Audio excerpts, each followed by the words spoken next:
As a creative person and as somebody who does that for a living too, I've been increasingly thinking about what helps me stay creative, what helps me make things that I'm happy about, that I'm proud of, um, what makes me create from a place of honesty and authenticity. And to all of these questions, my answer has been to be sensitive, to stay sensitive. And the reason why um, I'm recording this to tell myself to stay sensitive is because we're, we live in this world where people are rallying up and saying, you need to be tough, you need to be so stoic, which is, I don't know, now a word that's being thrown around for emotional unavailability and insensitivity. But yeah, in a world that's crying and rooting for insensitivity,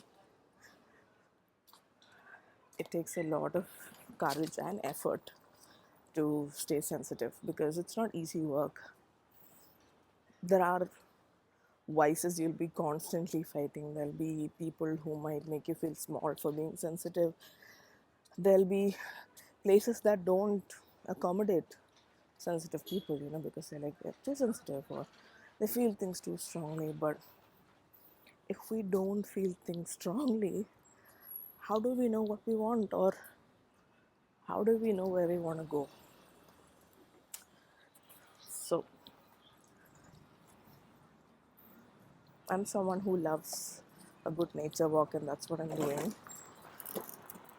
And every day during these walks, there's so many trees here. The apartment is tree lined, and I look up at the trees and I look at the sky and I see birds. Sometimes the sky is just clear and without clouds. But every single day, I feel good and I feel so much joy, and I see everything differently. Today it might be day before yesterday I saw a kite just aimlessly floating around. And some days for me it's just the way the leaves rustle. I think I have like hundreds of videos on my phone of leaves just moving around, just rustling. When I was a kid, I remember I was obsessed with this. There's this house right opposite my house, and they had this mango tree and a guava tree. And before the school ended for the year, which ended with exams, and before the last exam, I would never study for the last exam because I'd just be too excited for the holidays, and I just sit on our veranda and I look at this house opposite and I just look at the guava tree move, just the leaves moving. It was a very old and strong tree, and I don't know, it wasn't anything special, but I just liked looking at the way the leaves moved. And every year, I think until 7th, I wouldn't score that great for my last exam, mostly because I would be busy dreaming. And so I was just looking at the tree that gave me joy. And even now, just looking at trees moving, especially towering trees, I have something about trees that just, lift their heads high and grow into the sky. And just, it's almost like, these trees are, you have seen the clouds as a pillow or something. It's just makes me feel so good. We also have this Palapu Maram at home, and every time the leaves rustle, I told myself that, invisible fairies are shaking the leaves. And back then I was a kid, but there was a point when I was extremely cynical in life where I asked myself, what the fuck was I thinking? But when I get in touch with my real self, I understand how there is still a version in me that is so whimsical that would still like to hold that idea. The fairies came and rustled my leaves.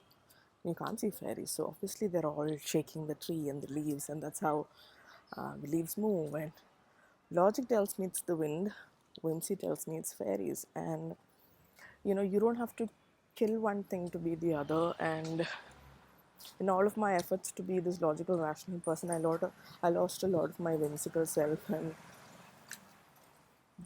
since for the last 2 years, my attempt has been to bring whimsy back into my life because that's who I am. There is no other explanation. And I see that version of me in my son now, and it makes me so joyful. And not to say that, be whimsical to a point where you lost touch of reality, but those are all extreme scenarios which I don't want to think about in my head because so far I've not lost touch of reality.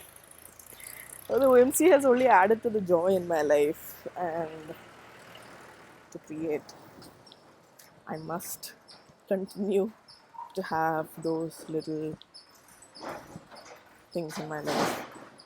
Those little things that are mine and mine alone to think about and feel happy about and to write about and share about.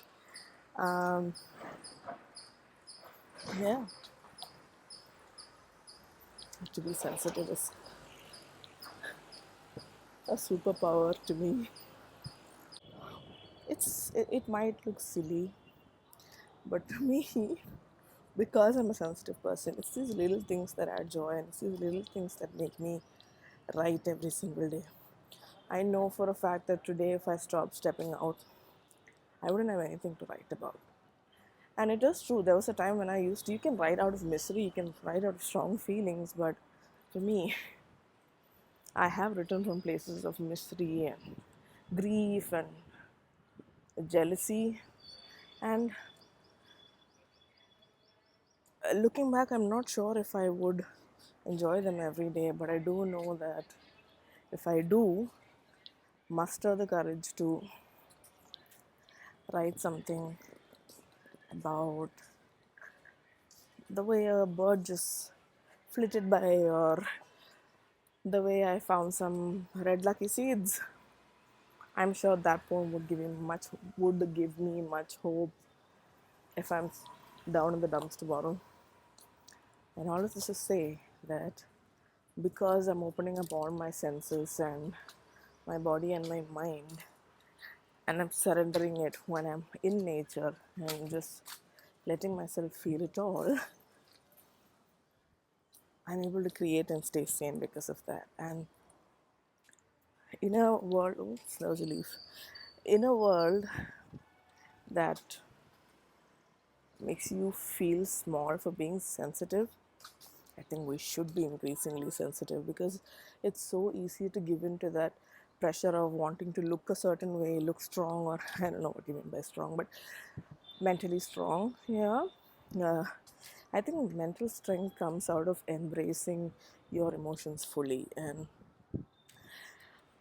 in my last therapy session, my therapist told me about radical acceptance and how she told me, Lydia, you're a happy person, you're a cheerful person, you're a funny person, you're a smart person, you're kind. Embrace that. And by embracing, so far I just told myself that maybe that was just empty words, but now when she told me about this, when she put it this way that, I'm this and that, I started seeing the real me who I was trying to hide under years of shame and, just the kind of person I had built to cope with all of this shame and embarrassment. And when I decided to shed it, I'm finally okay with being a sensitive person because that's who I am, that's who I've always been, and that's who I will be. I love talking to people, I love laughing, I love funny people, I love funny things. I am kind. I will be there if somebody needs me. And if I'm not sensitive, I will stop being myself. And also, like, sensitivity in a way, being sensitive also translates to, sometimes it translates to taking in others' emotions, the way somebody talks to you. And there will always be people who deliberately try to make you feel bad, because I don't know, maybe they derive some joy out of it, to each their own. Some people derive joy out of making you feel small for being who you are. But when my therapist told me that I can control the way in which I react, initially I was like, fuck no, there's no way. They said that about me, or, you know, this is what they said about me in office, or this is how they perceive me. And when I realized that, dude, it's my mind. Best thing to do is have control over my own damn mind. I don't want to control anybody else's mind.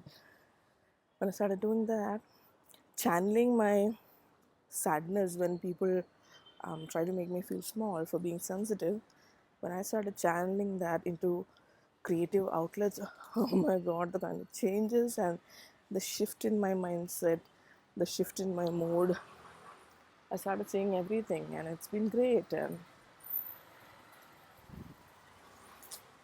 all of that because I finally told myself, hey, you're a sensitive person, and that's great, especially in this world which is trying to make us all, turn us all into robots with no feelings or emotions, and no real human connection. You know, like, people are so scared to form connections. They're like, you know, what if that person take advantage of you? If they take advantage of me, it's their problem, not mine. If they take advantage of me, it's their problem, not mine. So we can't always have our guards up to answer people who are genuinely on a mission to make you feel bad. But we can choose. Boundaries are mine. Boundaries are for me. So I have clear boundaries now.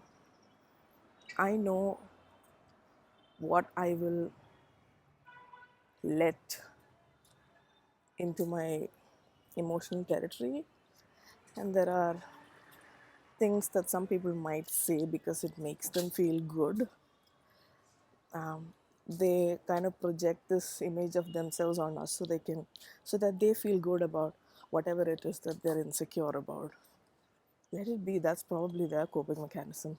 It is none of my it is none of my business. My business is to be true to myself, to be my authentic self, to be this wild, extroverted, crazy bitch who feels things strongly. That's my job. That's my business. So yeah, just happened to think about all of these things while on this walk. But yeah, how wonderful it is. Just hear the bird song. I'm wearing my headphones and I still can hear the bird calls. It's overpowering, which is good. So yeah, I'm surrounded by beauty, and I'm just gonna let it wash over me.